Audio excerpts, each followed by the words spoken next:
네, 우리가 지금 계속 보고 있는 사도행전은 역사서입니다. 역사서. 사극 이런 거 보게 되면 그 지난주에 어떤 내용이 드라마에 나왔는지 그 내용을 좀 기억하면 이번 주에 방영되는 내용이 더 흥미진진하게 다가오는데 이 사도행전도 역사서이기 때문에 오늘 본문 앞에 어떤 일이 있었는지 한번 잠깐 생각해 보기를 원합니다. 사도 바울과 사도 베드로와 요한이 성전에 기도하러 갔습니다. 근데 그때 미문 앞에 앉아 있었던 나면서부터 한 번도 걷지 못했던 구걸하는 사람을 보게 됩니다.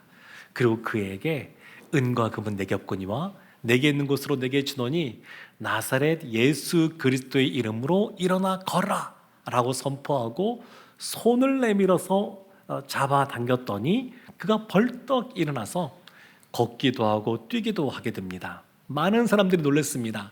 그래서 베드로와 이 요한 주위에 많은 사람들이 모여들었습니다.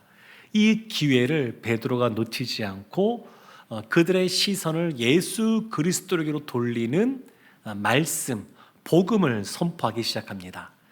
그리고 그 복음의 내용의 마지막이 오늘 본문이 시작되는 말씀 바로 앞인 3장 26절인데 사도행전 3장 26절 말씀에 이런 말씀이 나옵니다. 하나님이 그 종을 세워 복 주시려고 너희에게 먼저 보내사 너희로 하여금 돌이켜 각각 그 악함을 버리게 하셨느니라. 하나님이 그 종 예수 그리스도를 세워서 복 주시려고. 그러니까 하나님은 우리가 복을 받기를 원하시는데 누구를 통해서 받기를 원하시냐면 예수 그리스도를 통해서, 예수님을 통해서 하나님은 하나님의 자녀인 우리가 복을 받기를 원하십니다.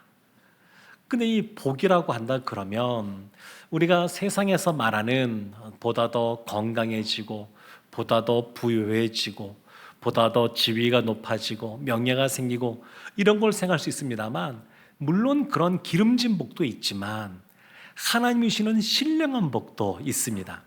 복 중에 최고의 복은 예수님을 믿는 복입니다. 요한복음 3장 16절 보면 하나님이 세상을 이처럼 사랑하사 독생자를 주셨으니 라고 말합니다. 왜냐하면 그 독생자 예수 그리스도를 믿는 자마다 멸망하지 않고 영생을 얻기 때문에 그렇습니다. 그래서 예수님을 믿는 것, 그것이 최고의 복입니다. 그래서 26절 말씀에도 보면 예수님을 믿어 복을 받은 사람이 보이는 반응이 있는데 그것은 자신의 행동을 돌이켜 그 악함을 버리는 겁니다. 악함을 버리는 것. 그것이 복 있는 사람의 모습입니다. 사도 바울이 골로새서 1장 24절에서 이렇게 말을 합니다. 나는 이제 너희를 위하여 받는 괴로움을 기뻐하고 그리스도의 남은 고난을 그의 몸된 교회를 위하여 내 육체에 채우노라. 너희를 위하여 받는 괴로움, 괴로움을 기뻐한다고 말합니다. 어떻게 괴로움이 기쁠 수 있죠?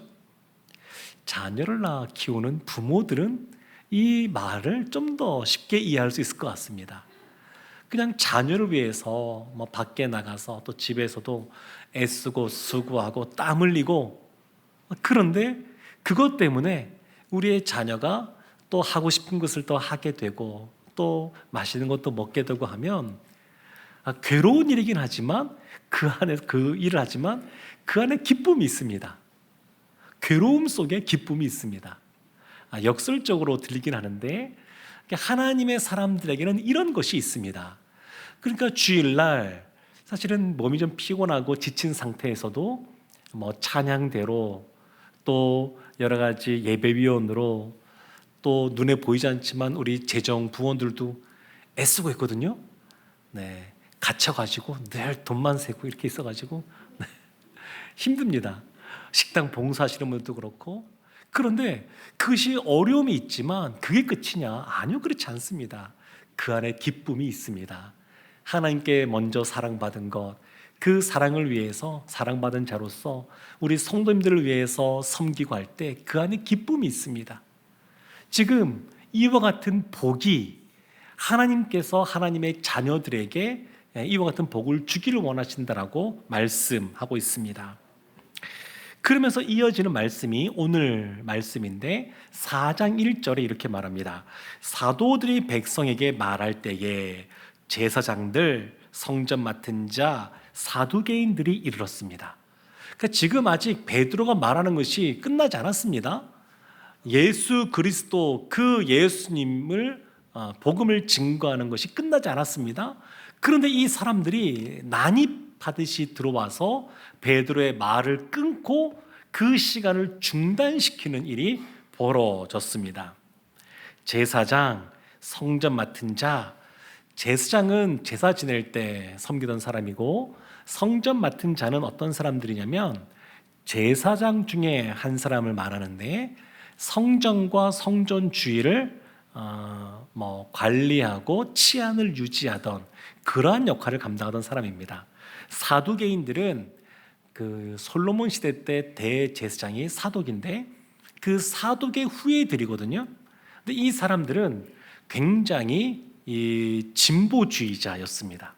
그래서 이 사람들은 천사도 없다, 그리고 부활도 없다, 내세도 없다. 이들이 추구하는 것은 이 땅에서 유토피아를 건설하는 것이 이들이 원하는 삶이었습니다. 그리고 굉장히 진보적이어서 로마 정권과 손을 잡았습니다. 그래서 로마와 손을 잡고 여전히 계속 종교적인 권력 그리고 정책인 권력을 행사하던 사람들이 사두개인들입니다. 그리고 뒤에 보면 5절에 서기관들도 등장하는데 이 서기관들은 주로 바리새인들이 이 역할을 감당했습니다. 바리새인들은 좀 보수적인 사람들입니다. 그래서 말씀을 있는 그대로 지키자 그걸 강조하던 사람들이어서 서기관도 많이 했는데, 근데 이 바리새인들은 천사가 당연히 있고 부활도 당연히 있고 내세도 있고 이걸 믿는 사람들이었습니다. 이 당시에 유대인들은 대부분 다 바리새인들처럼 이와 같은 것을 믿고 있는 상태였습니다. 근데 사두개인들은 종교적인 권력을 갖고 있는 사람들이었기 때문에 지금 베드로가 지금 말하는데 그냥 기꺼이 들어와서 이것을 중단시키는 것을 볼 수 있습니다. 6절 말씀에 보면 이런 말씀이 나옵니다.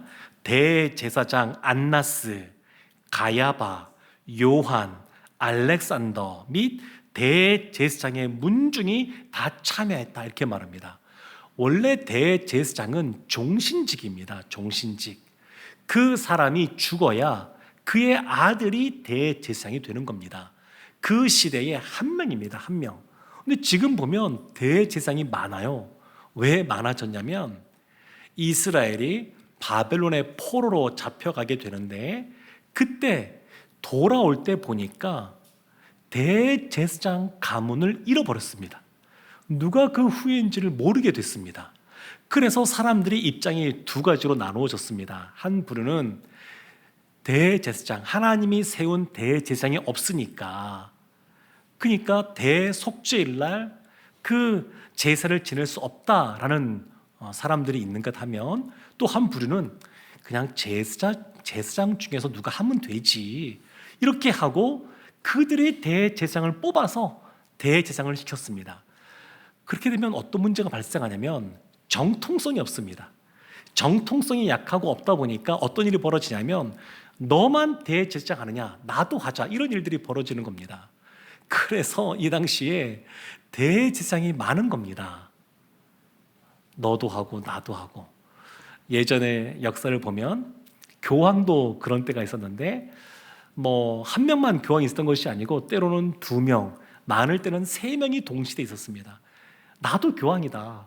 서로 정치적인 그 관계 속에서 그런 일들도 벌어졌었는데 지금 이때 이와 같은 일이 벌어졌습니다. 특별히 대제사장 안나스, 이 사람이 어떤 사람이냐면 가야바와 이 사람이 어떤 사람이냐면 요한복음에 이 사람들이 등장하는데 요한복음 18장 12절부터 나오는 말씀에 이런 말씀이 있습니다. 이에 군대와 천부장과 유대인의 아랫사람들이 예수를 잡아 결박하여 먼저 안나스에로 끌고 가니 안나스는 그 해의 대제사장인 가야바의 장인이라. 가야바는 유대인들에게 한 사람이 백성을 위하여 죽는 것이 유익하다고 권고하던 자로라. 가야바가 대제사장이 당시에 그의 장인인 이 안나스와 더불어서 정치적인 이 종교적인 권력을 잡고 있으면서 예수님을 신문하고 예수님을 십자가에 못 박았던 사람들입니다. 그 사람들이 지금 베드로와 요한을 붙잡은 겁니다. 예수님도 붙잡아서 십자가에 못 박았던 사람들이 지금 또다시 그의 제자인 베드로와 요한을 붙잡은 겁니다. 붙잡았습니다. 2절 말씀에 보면 그들이 왜 붙잡는지가 나오는데 우리 2절 말씀 함께 합독하겠습니다. 예수 안에 죽은 자의 부활이 있다고 백성을 가르치고 전함을 싫어했기 때문입니다. 싫었기 때문입니다. 사도행전에서 처음 나옵니다. 이 단어가 지금 현재 싫은 겁니다. 왜 싫었을까요? 그들이 120명이 마가의 다락방에 모여서 성령의 충만함을 받고 다른 나라 언어로 말하는 방언의 은사를 말했기 때문에 싫어한 것이 아닙니다. 성전 미문 앞에 날 때부터 일어서지 못했던 그 구걸하던 사람이 벌떡 일어났기 때문에 싫어한 것도 아닙니다. 그거 보고 놀라워하고 기이 여겼습니다. 근데 그것 때문에 싫어한 것은 아닙니다. 무엇 때문에 싫어했느냐? 예수 안에 죽은 자의 부활이 있다고. 예수 믿으면 그 안에 부활이 있다고 하는 것을 가르치는 것, 그걸 전하는 것, 그것이 싫었습니다. 놀라운 일들이 뭔가 벌어지는 것, 그걸 싫어한 것이 아니고 성전에서 백성들에게 예수가 부활이다, 예수님 안에 죽은 자의 부활이 있다, 이것을 가르치는 것을 싫어했습니다. 우리도 세상에서 보게 되면 참 예수 믿는 것을 드러내는 순간 미움받을 때가 있습니다. 직장 동료들하고도 사이좋게 잘 지내는데 내가 예수 믿는다고 하는 것을 드러내는 순간 싫어하는 경우들을 보게 됩니다. 그냥 잘 지내고 회사에서 업무도 잘해서 인정받고 그랬는데 회식 자리에서 저는 새순교회 집사이기 때문에 술 안 마십니다, 이 말 하는 순간 사람들 중에서 미워하는 사람이 나옵니다. 싫어하는 사람이 생깁니다. 이 종교 권력자들은 진리에 관심이 없습니다. 예수님이 하나님 나라의 크고 비밀한 일들을 가르침에도 불구하고 관심이 없었고, 예수님이 예수님이 이 놀라운 기적을 통해서 하나님을 볼 수 있게끔 하는 표적을 보였음에도 불구하고 관심이 없습니다. 그들의 관심 있는 것은 뭐냐면 자신들의 이익입니다. 이것이 보인들에게 유익이 되느냐, 유익이 되지 않느냐, 거기에만 관심이 있고 진리에는 관심이 없으니까 진리를 선포하고 있는 베드로와 요한도 그들의 입장에서는 뭔가 못마땅한 겁니다. 원래 종교 권력을 그들이 다 잡고 있어야 되는데 그냥 일부 나눠 갖는 바리새인들이 있었습니다. 그런데 갑자기 120명에서 시작했던 사람들이 3,000명이 되었습니다. 그리고 지금 더 많은 사람들이 지금 베드로와 요한 주위에 그 솔로몬 행각에 둘러싸고 지금 있습니다. 아니, 이들이 뭔가 또 하나 이 종교적인 권력을 갖는 것 아닌가, 이런 생각을 할 수 있는 그런 상황이었습니다. 그래서 이 베드로와 요한을 그냥 두지 않는 겁니다. 어떻게 했냐면 3절에 이렇게 나옵니다. 그들을 잡음에 날이 이미 저물었으므로 이튿날까지 가두었으나, 잡아서 가두었습니다. 그리고 그 뒤에 날이 밝은 다음에 사내들인 공회를 소집해서 그 자리에 세워서 신문을 하게 됩니다. 사내들인 공회가 오전에 보통 열렸거든요. 그러니까 지금 늦은 시간에 잡았으니까 그냥 하루 동안 그냥 가두어 둔 겁니다. 진리를 선포하고 있는 사람들을 싫어해서 가두어 버리는 이런 모습이 나타났습니다.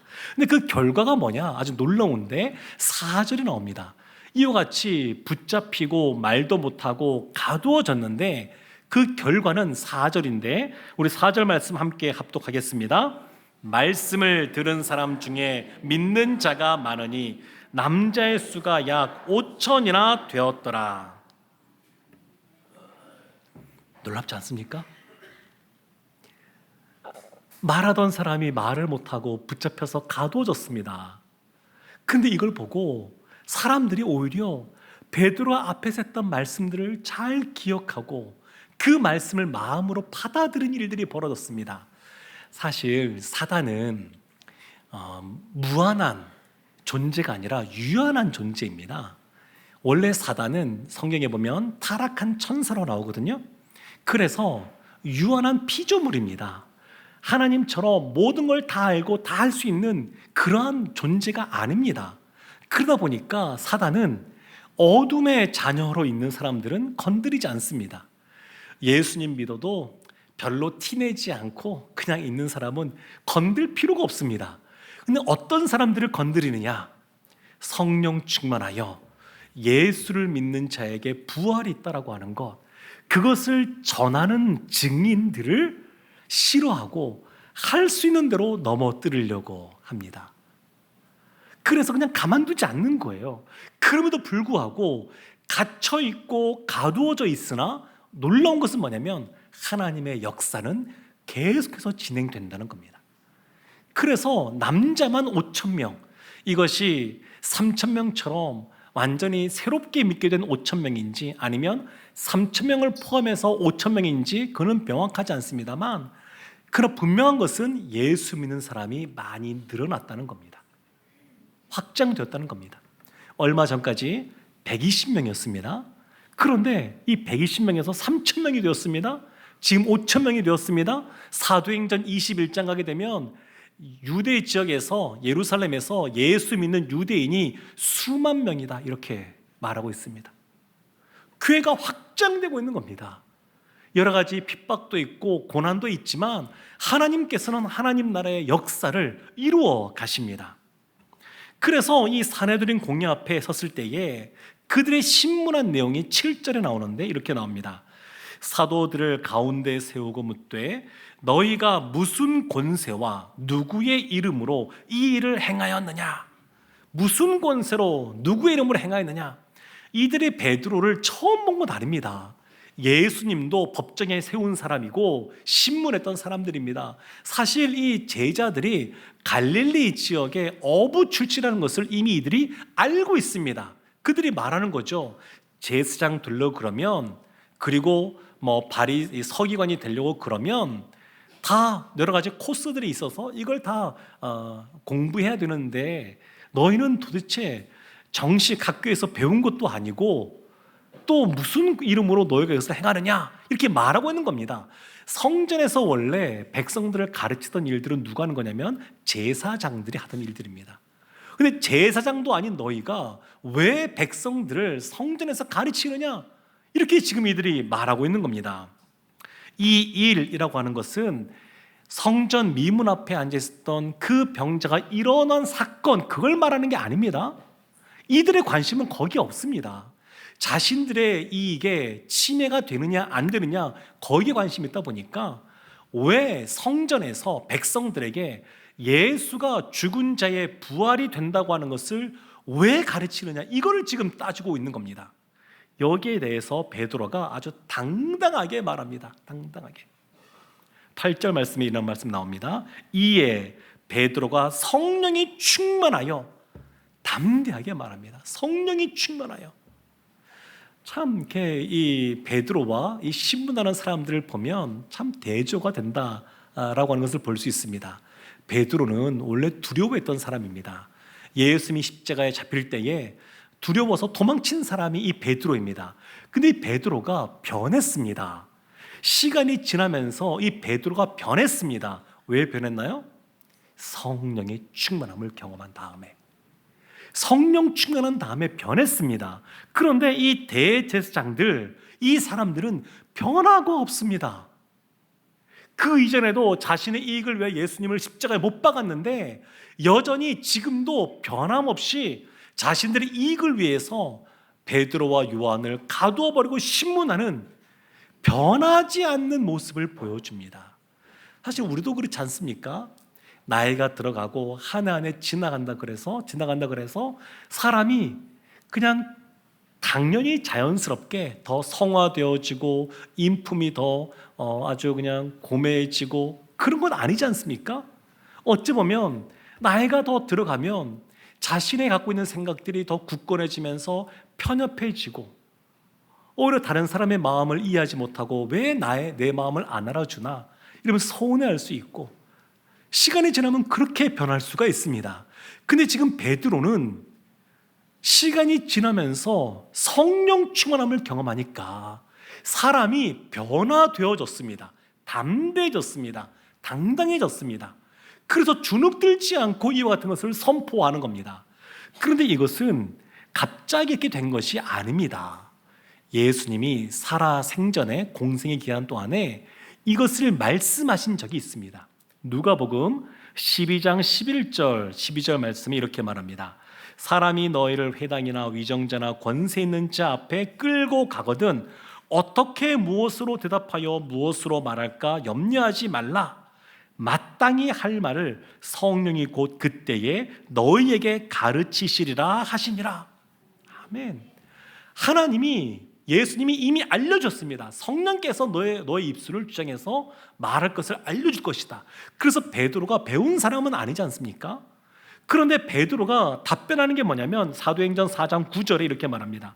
만일 병자에게 행한 착한 일에 대하여 이 사람이 어떻게 구원을 받았느냐고 오늘 우리에게 질문한다면, 이들의 한 그 신문하는 것을 몰라서가 아니라 베드로는 지금 이 병자가 나은 것을 통해서 예수 그리스도가 죽은 자의 부활이 된다라고 하는 것을 증거하기를 원했습니다. 그 10절에 이렇게 말하죠. 너희와 우리 이스라엘 백성들은 알라. 너희가 십자가에 못 박고 하나님이 죽은 자 가운데 살리신 나사렛 예수 그리스도 이름으로 이 사람이 건강하게 되어 너희 앞에 섰느니라. 바리새인들은 늘 착한 일을 하길 원했던 사람들이고 행하던 사람들입니다. 그래서 구제, 금식, 기도 이것이 그들의 그 행동의 강령으로 정해져 있습니다. 그것을 너무나 철저하게 지키던 사람들입니다. 그런데 이 미문 앞에 선 사람을 일으키는 이 착한 일, 그 착한 일에 대해서 나사렛 예수 그리스도의 이름으로 이가 구원을 받은 것이다. 이렇게 분명하게 말하고 있습니다. 11절 말씀 보면 이 예수를 너희 건축자들이 버린 돌, 건축자들은 전문가 아니겠습니까? 그 전문가들의 지혜로는 이 예수는 버린 돌입니다. 쓸모가 없습니다. 건축하는 데 도움이 안 됩니다. 그런데 하나님께서는 집 모퉁이의 머릿돌이 되게 하셨습니다. 그러니까 사람이 볼 때는 이렇게 저렇게 지혜롭게 판단할 수 있지만 사실 하나님 나라의 일은 하나님께서 이끌어 가십니다. 우리가 볼 때는 별 볼 일 없어도 하나님 앞에서는 아주 존귀한 존재로 쓰임받을 수가 있습니다. 예수님이 그렇게 모퉁이 돌이 되셨습니다. 그리고 이제 12절 말씀에 오늘 본문에서 가장 중요한 말씀이 나오는데 우리 12절 말씀 함께 합독하겠습니다. 다른 이로서는 구원을 받을 수 없나니 천하 사람 중에 구원을 받을 만한 다른 이름을 우리에게 주신 일이 없음이라 하였더라. 아멘. 예수 그리스도 그분이 길이요 진리요 생명 되신다고 말합니다. 그런데 그 성경 보면 그냥 길이 아니라 그 길입니다. 그 길, 유일한 길, 그 진리, 유일한 진리, 그 생명, 유일한 생명이라고 말합니다. 그래서 오직 구원은 예수 이외에 다른 이름으로 주어진 것이 없다. 오직 예수를 믿어야만 아버지께로 갈 수 있다. 이렇게 말을 하면 세상 사람들은 기독교는 너무 배타적이다. 이렇게 말을 합니다. 그리고 지식인들이라고 하는 사람들은 상대주의적인 관점에서 서로의 그 갖고 있는 신념이나 종교나 이런 것들을 인정해 줘야지 왜 너희만 구원이 있다고 말을 하느냐 이렇게 말을 하곤 합니다. 이 종교 다원주의라고 하는 것이 요즘 얼마나 거센지 모릅니다. 그냥 쥐를 잡는데 그냥 잘 잡으면 되지 그 고양이가 흰 털을 가진 고양이인지 검은 털을 가진 고양이인지 그것이 뭐 중요하냐? 남산을 올라가는데 걸어 올라갈 수도 있지만 케이블카 타고도 올라갈 수 있잖아요. 뭐 방법은 다를 수 있는 것 아니냐? 뭐 관악산 올라가는데 정말 올라가는 길이 다양하게 있는데 뭐 어떤 방법으로 올라가도 올라가면 되는 거지. 왜 너희만 구원이 있다라고 말하느냐? 왜 예수만이 구원이라고 말하느냐? 이렇게 공격들을 합니다. 근데 이것이 너무너무 거셉니다. 그들이 주장한 그겁니다. 하나님은 사랑의 하나님이시다. 사랑의 하나님이 10억이 넘는 무슬림들이 그렇게 죽어가는 것을 보고 계실 수 있겠느냐? 그럴 수 없다. 이렇게 주장합니다. 지난주에 대법원에서 한 아주 중요한 판결이 하나 있었는데 우리나라 처음으로 동성 커플에 대한 법적인 권리를 일부 인정하는 판결이 지난주에 있었습니다.